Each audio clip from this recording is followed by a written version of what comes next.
কি বন্ধুরা, তাহলে বানিয়ে ফেলি আজকে কচুর লতি। লতির উপর থেকে আঁশগুলো সুন্দর করে ছাড়িয়ে নিয়ে বসিয়ে দেবো ভাপে।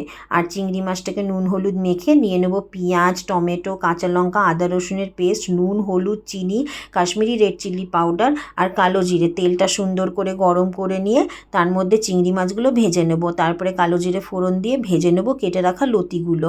লতি ভাজা হয়ে যাওয়ার পরে আমি নিয়ে নেব পেঁয়াজটা সুন্দর করে ভাজবো।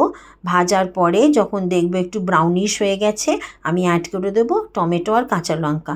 টমেটো আর কাঁচা লঙ্কাটাও সুন্দর করে তাতে কষিয়ে নিয়ে অ্যাড করবো আদা রসুনের পেস্ট।